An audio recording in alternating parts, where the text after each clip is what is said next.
Mic check. 1 2, it's the Y2K collector, and I had a subscriber ask me a question that really made me think about whether newer necessarily means better. Do new devices, do new consoles, and do new video games necessarily supersede their predecessors just because they're new? It was a very good question that I got, and it wasn't necessarily in relation to video games, it was in relation to something else, and we'll get to that in a second. But it really got me thinking about the generation of the original Game Boy and some of the games that we played in the 90s, and this generation of the Switch and the Switch 2, and where people feel they get the best enjoyment and the best value. And I think it's very subjective, and it's really based on who's playing the game. But a lot of times, because companies want to sell you the new device, because they want you to go out and spend all the money on the new device, they're going to paint the picture that it is the best thing since sliced bread and it's better than anything that else that you've ever seen. And that's not always the case. In fact, we saw that with the Switch 2, where a lot of people were kind of underwhelmed with what the Switch 2 delivered, especially considering the price point. And you've got a lot of people who have either A, decided that they're going to stick with their original Switch, or B, just continue playing old games that don't have these restrictions and bricking mechanisms and so on and so forth. But the question that I got asked by the subscriber to the channel was more so in relation to uh, camera gear, photography, and filming. And I kind of relate it to video games because there is a very interesting correlation to be made here. Now, the question that they asked was, they said, "Hey, Y2K, I've heard that most cell phones can produce a much better image than you would get out of a camera, or at least an image that's just as good as you might get from an expensive camera or an expensive lens. And so, is it worth it? Which do you think is better?" And I thought that that was a very good question because I've heard that and I've seen that as well. Most of the videos that you guys see from me are filmed on my phone.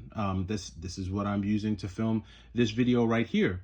And as convenient and as good as phone cameras are, there is still something very different and very unique that you would get from a traditional camera and a traditional lens.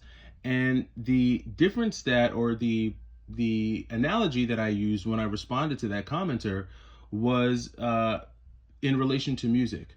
So there's a number of ways that you can listen to a song today, right? There's a number of ways that you can listen to one of Billy Joel's greatest hits, or Michael Jackson's greatest hits, or Travis Scott's greatest hits, right? There's a number of ways that you can listen to any one of these artists. You can either stream their songs, you can listen to like an MP3. You can always play their songs on a CD if you're able to get the music on a CD. You have cassette tapes that you can play, or you can play actual records. You can spin their albums, the literal album, on like a vinyl record player.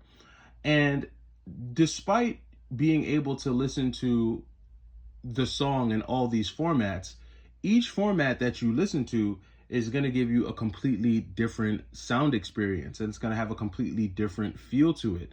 A lot of times the streamed music is going to be very sharp, very clear, almost crystal clear, with this crystal clear digital sound to it. When it comes to cassette tapes, a cassette tape might have a little bit of a grainy sound to it, whereas an album might have more of a warm sound, and the bass, will really reverberate with the lows.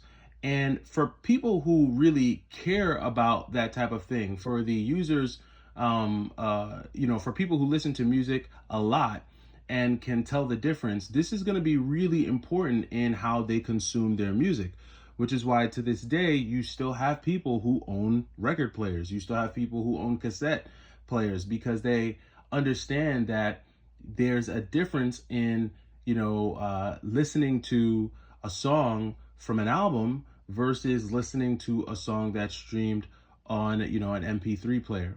There's another example that I could use, right? For those of you who drink, whether you drink Coke or Pepsi or Mountain Dew or Sunkist, or maybe you don't drink soda at all, but maybe you drink seltzer water. For those of you who drink enough seltzer water or drink enough soda, you'll know that there's a humongous difference in the taste when you buy a can of Coke versus when you buy a bottle of Coke, right?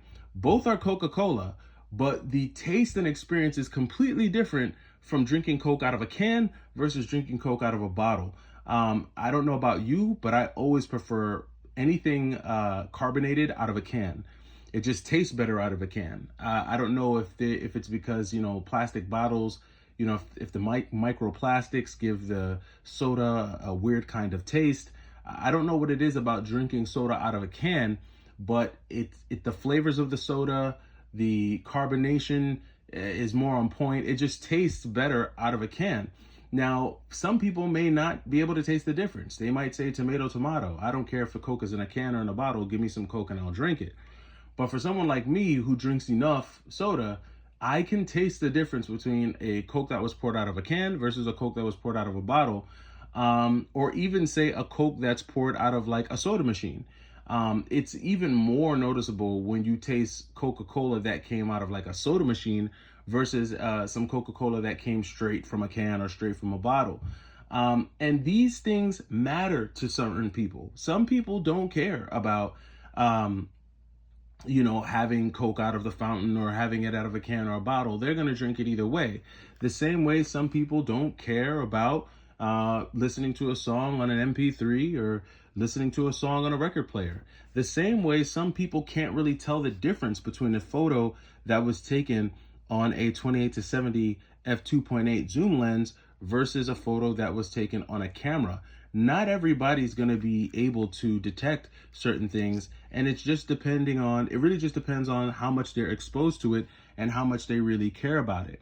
And I would say kind of like the same thing goes with video games.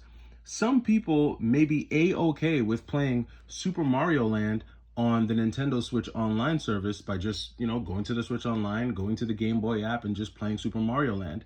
They'll just enjoy it. It doesn't matter to them because they just want to play the game.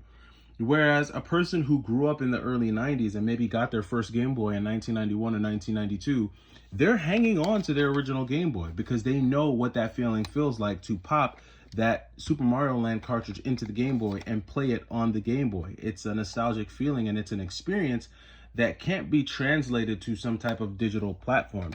And I think that when we start to look at newer games versus older games, I don't really know if we're comparing technology as much as we're comparing the experience. It's a completely different experience.